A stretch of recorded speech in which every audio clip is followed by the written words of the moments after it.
Hey everyone, this is Dan at SPE Motorsport. This week, we're going to go over a shop tour, kind of talk about what we have going on, what our day-to-day basis looks like, and kind of give you an idea of what we do here. So we're going to start off in the shipping and product assemblies area, and we'll get rolling.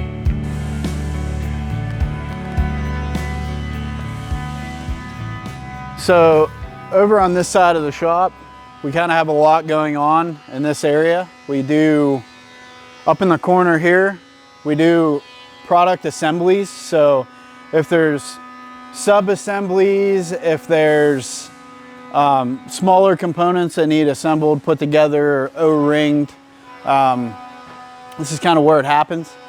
All of our guys have their own toolboxes and they're all assigned their own boxes, so everything's nice and organized. It helps us kind of keep track of everything that's going on.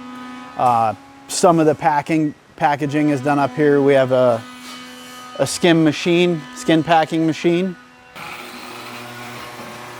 Kind of lay the product out and it vacuum forms over it. It's a nice way to keep some of the stuff packaged well and organized and nice presentation. Over here we have some of the sub-assembly pieces, whether it's individual hardware, individual billet parts, anything that's like a smaller component that we want to organize. Over here we do a lot of our larger storage. If it's a piece that we have from other suppliers or something that we do in bulk, we'll store it over here. Once we're done packaging and assembling stuff, we'll store it closer to this side because it's just shipping and receiving here. So when the girls pick it, it's easier to do. And then over here we do hardware, O-ring, baggies, you know, stuff like that, to things that we would have to add to a product so that the customer can put it on. We handle that over here. So one of the cool things here at SPE, and we've done this from the very beginning, is if we make a product for a platform, we always own the platform. So if it's a different model of, say, a 6.7 Power Stroke, then we own each version of that. If it changes throughout like a year, say 11 to 14, 15 to 16, 17 to 19, in that manner, we'll own each version of that, so that if we're making parts for it, you're gonna see how we make the parts, how we test them. If we're doing that, we make sure that we can do it to the best extent for us and for the customer. So the Mustangs, some exotic parts that we do, we own each of the platforms that we do it for. So here's a good for instance here. We do a lot for the GT500 platform. This is a 20 plus GT500, and this car we do all our 93 pump gas testing on. So this car, we have everything from our cold air intake, billet fuel rails, pulley setups, idlers, coolant tank, bunch of carbon bits that we do.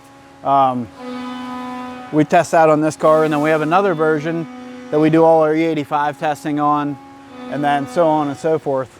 So we attack the cars and the trucks in the same manner. So if it's an earlier Mustang that we make parts for, we're gonna own it. If it's a later model, same scenario. As we were talking, you know, the whole family business thing and all that, you know, we're raising gearheads. So I'll kind of show you some of the stuff that our kids get to do that really makes all of us parents that are here jealous. So, I mean, I'm extremely jealous of my kids because I would have killed to have something like this when I was younger and the ability to do these things. But we're raising that new generation, and we're trying to do it right. So what is this? You want to tell everybody what this is first? Well, it's like a Jeep made like smaller. It's like they call it a mini Jeep, right? So what all have you done to this? We have a shift knob, a powder coating. So what, you wanted a shift knob with the actual gear pattern in it? Yeah. And that's in there. And what, you and Pat put a winch on it? Yeah. Okay, and what'd you do out here? We got some wheels and tires with some spacers. You got wheels and tires with spacers. Okay, for adapting it to what, golf cart wheels? Yeah. It's pretty cool. And what'd you do to the exhaust? Just made it loud, took the silencer off? Yeah. And we powder coated them out. Okay. So what are you gonna do? You're gonna go unload filters out of Pap's truck? Yeah. Well, go get them. Let's hear this thing. But they actually, not only do they play, but they work too. So.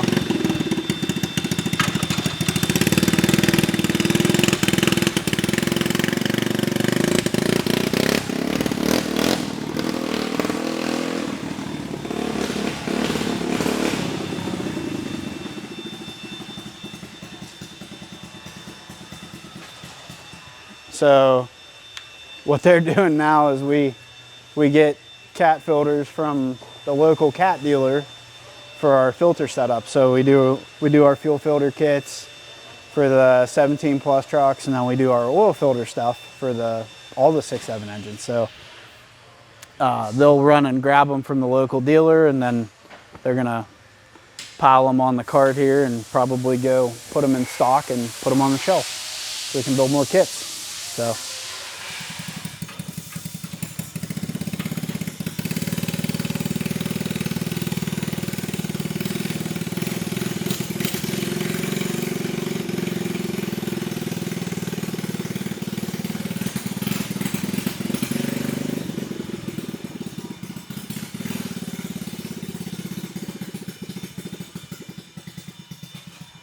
So one of the things, since we drag race, the kids want to drag race.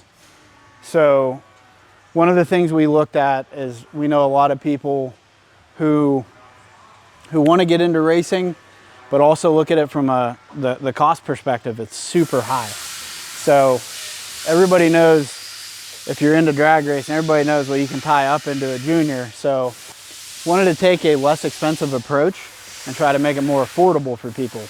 So since we're a product company, we had the ability to do that. So one of the projects we were working on I've been working on with my son, is everybody likes the 212 Predator / Ghost motor that they sell at Harbor Freight. It's a very common engine now. People are putting it on everything.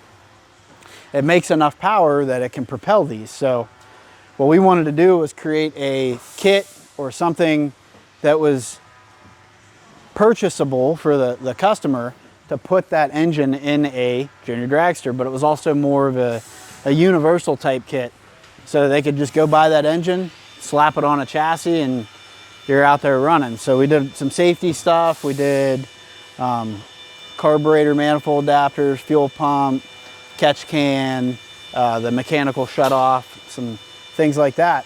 So we were able to take a billet engine out of it that costs $6 grand and put a more cost-effective engine that you can pick up at Harbor Freight for $300 and get your kid kind of started in the sport and make it more cost-effective for the parents, you know, because we want to see our generations grow into this type of stuff. But if the industry and the economy makes it so unobtainable, then it's going to be hard to give these kids a chance to experience it and then like it. So if we can make it more cost effective and build like a little program to help people get involved, that's the type of stuff we're about. So we've been working on that with our kids, and they're having a good time with it, and hopefully we can then, once everything's ironed out, we can pass it down to our customers and, you know, give them the opportunity to get into it. So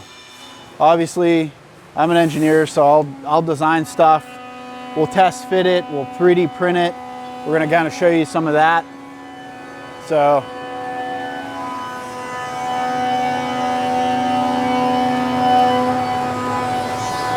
this is a 3D printed intake tube for the Cobra R, or the Raptor R. So that's something we print, we test fit, do all that. We do all the mold work for our carbon stuff. So we don't lay it up in-house. We do it with another outside company that does the autoclave stuff for us, but we do all the mold work and the design work. So 3D printers. We have a flow bench over here in the corner. Josh is one of our programmers. And then we can kind of move down here and show you some of the CNC stuff. Tell me about the scooters. Oh yeah, and then as you can see, the shop is larger. So we do have kids here because it's a family business and our kids come to work with us.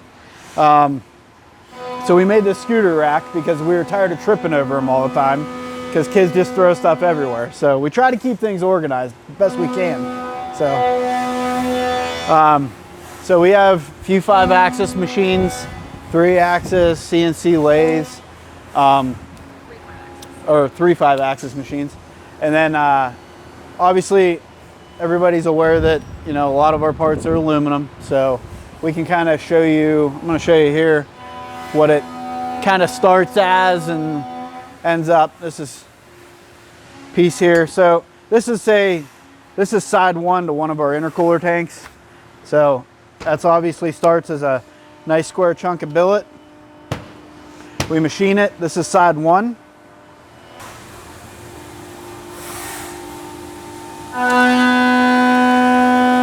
So this machine's cutting side 2. So setup 2 of that first block I just showed you. And then it turns into this.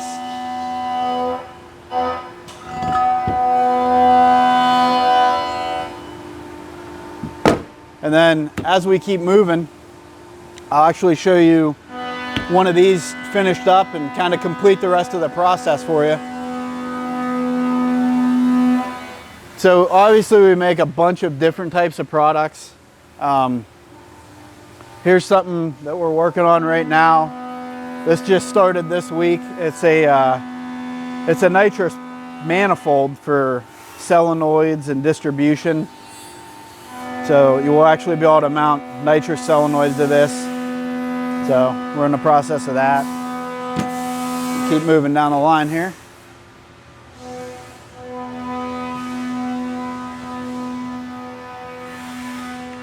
There's some goodies on this table. We're not really going to talk about that. But on the other side here, we have our transmission pans. So obviously we don't cast products in-house, but we work with people that cast, and then they'll ship us the product back, or we'll go pick it up, and then we'll do finish machining in-house. So all the ribs on these pans are powder coated and then faced, give it a nice finished look. Kind of want to show you guys the R&D area now. So obviously everybody gets the concept of, you know, coming up with a product, making it, and it's a physical thing.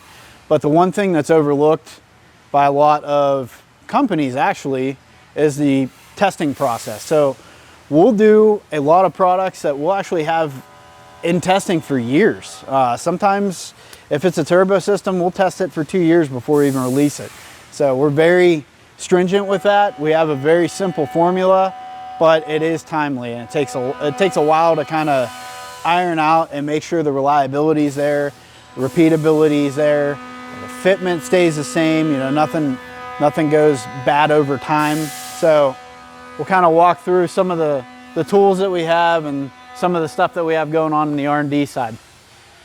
So a couple of the things, obviously we have our general tools on the shop side for R&D, tire machines, hot tank, you know, stuff like that. We do some powder coating in-house. Larger volume stuff obviously we'll send out just depending on what it is. We have a hub dyno, so if we have anything well over 1,000 horsepower, we do all the testing on the hub dyno. And then next to the hub dyno we have a chassis dyno, so we'll do anything 1,000 horse and below we'll do on the chassis dyno. We keep some stuff over here raw storage wise for material, billet chunks, sheet metal, roll cage tubing, and then we have material saws and stuff here in the middle. It's, everything from pan brakes to vertical band saws, drill presses. So we're not going to talk about this right now. Maybe eventually. We're still working on that. So I've been working on this thing for a little while, where this has been done for a minute, but we didn't have lighting, the nitrous stuff, all that needed hooked up still. So this is the idea behind this truck. This is a 52 F1 that we've been building for probably 8 to 10 months. Has a 6.7 power stroke in it. We are working on our Motec stuff and basically using it as also a development vehicle. So we wanted to make essentially a vehicle to show the customer how you can swap that platform into different things. So we're using this vehicle kind of also as a test bed and an R&D type deal. So I was finishing up some of the wiring for the lights, the nitrous stuff, things of that nature. So this truck's getting close. It's running and driving, but we'll be having it at the track hopefully soon. So get that thing buttoned up. Standard everyday pickup truck. Well, all that R&D is done on those as well. So this truck right now, we are doing some differential cover stuff with it. Nobody knows that's even coming yet, but I'll give you a little insight on that. So we got some differential fitment testing, things of that nature going on with this truck. This is a 24 Mustang. We got this car brand new, probably 5 to 6 months ago now. 10 months ago, something like that. But we've been working on this, so we have a lot of products coming out for the new Mustang. And actually on this one, we have a twin turbo kit we're working on. So that's been in testing for a little bit. So that's something we got coming, with a bunch of other stuff too. This car is kind of a more of a record setter type project.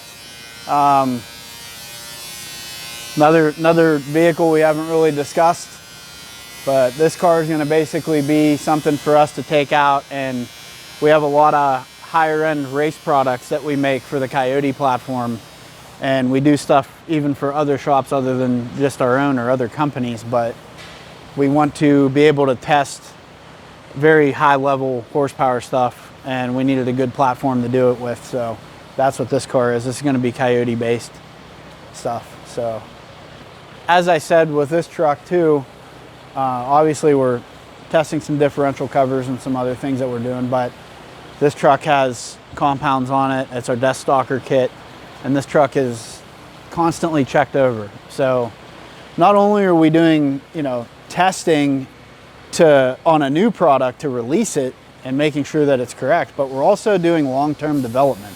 So a good for instance is we had a couple issues with some turbo drains on some of our earlier Emperor kits, which has been resolved, but we recalled the drain hose, sent out a mass email, redesigned the whole thing. So if you do have that kit, you've already been emailed if you have an older one for the new hose. So we sent that email out, said, hey, if you have this and you ordered a kit between this time frame, we have a better improved hose. And it was something that we didn't find right away. It was after we put 50,000 miles on a vehicle that we saw, okay, we're starting to develop some stress cracks or something here, something there. So at that point, we dove into it and figured out why it was happening.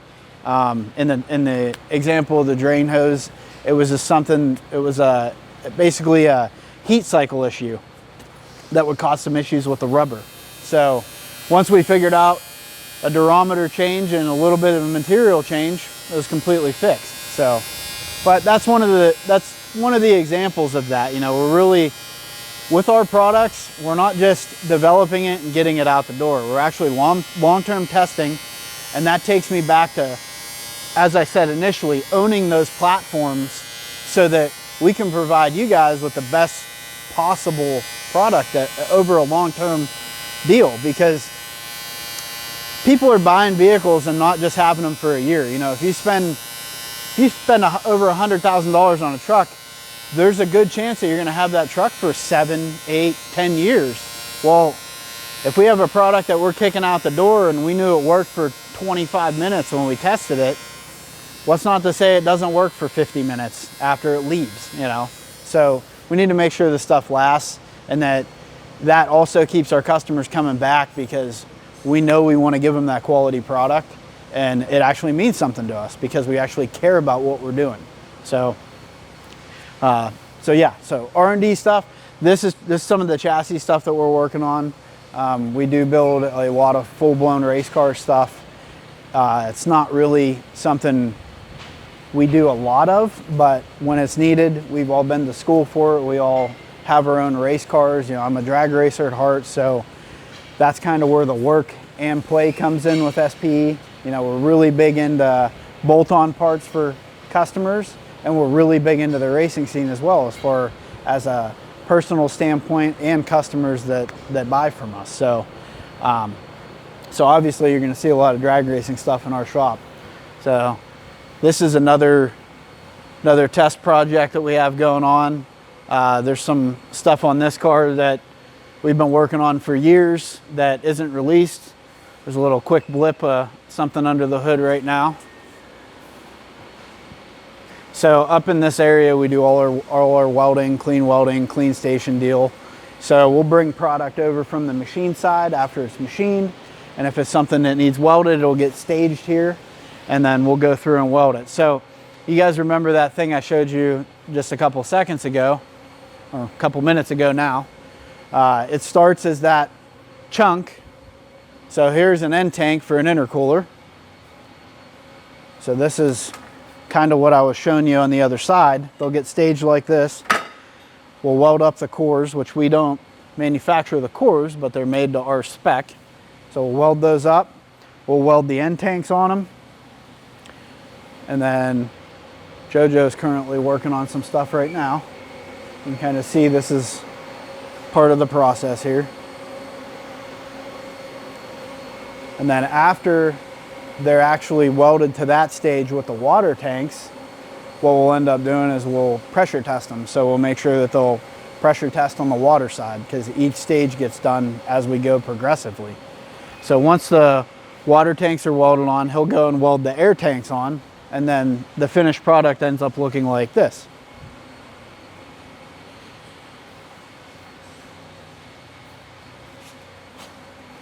So here's a completed one.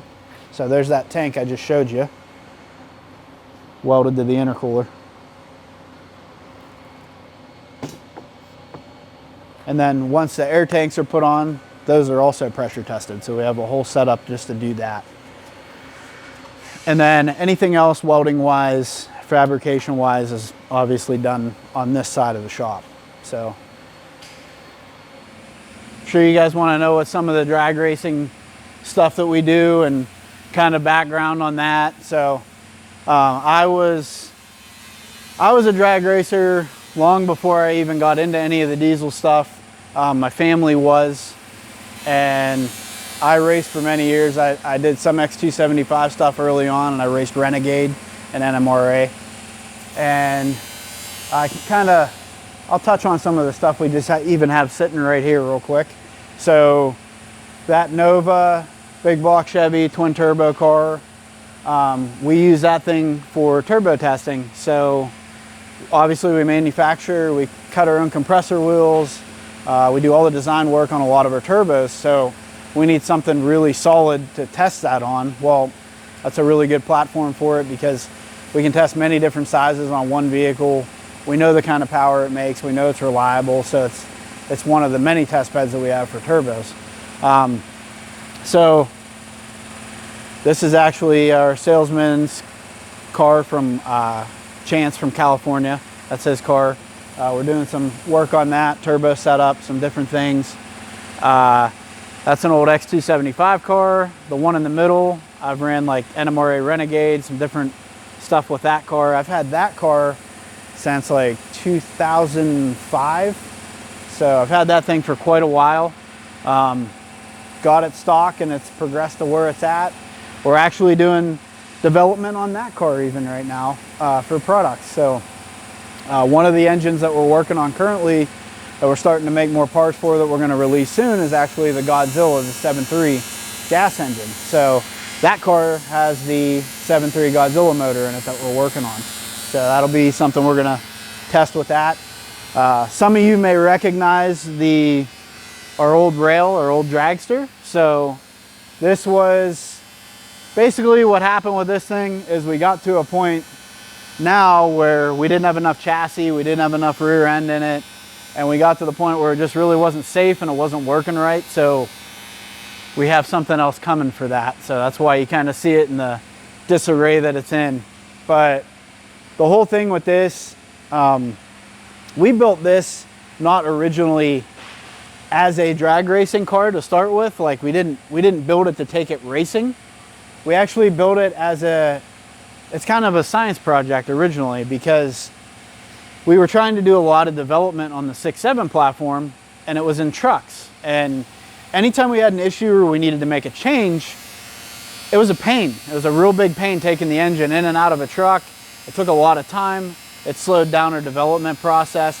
So we thought, well, if we want to go fast and we want to put this engine under a mass amount of load, this would be a really good way to go about it. So, and then if we can go drag racing with it, great, because we love drag racing. So we originally bought this as a roller. We stretched it. We put a 6.7 in it with a truck transmission. We ran the 4R100 behind it. So we had a lot of development time with that. And it was something we wanted to go out and be able to run hard and then also be able to work on it easily. So this really fit that niche for us. And it got to the point where the Outlaw Diesel Super Series, which was the series that we would run this in frequently, it got to the point where they had a lot more cars involved in it. We're like, all right, well, let's start racing this thing a little bit. And then it progressed. We kept pushing the platform, and we got to a point where this really wasn't cutting it anymore. So at that point, we are stepping it up. So we'll show more of that later. We plan on doing a lot more of this talking and kind of giving people a little more of the nitty gritty of what we do here, and keeping in tune with you guys and kind of keeping up to date on things. So we plan to do a lot more and kind of keep you guys in the loop, even on like development of parts as it goes, so you can kind of feel for what we're doing and get a feel for the process, so that when you're buying something from us as a company, you can actually physically see the amount of time and the amount of energy that we put into that part, so that you have a really good understanding of what you're getting. So we're pretty pumped about doing all these cool new videos, and we're excited to have everybody follow us along on this. And as always, if you guys have questions on products on the website, you have questions for us on anything really, I mean, anything that's going on in the SPE world, hit us up on social media, shoot us an email, give us a call. We'd be more than happy to help you. Catch you on the next one, guys.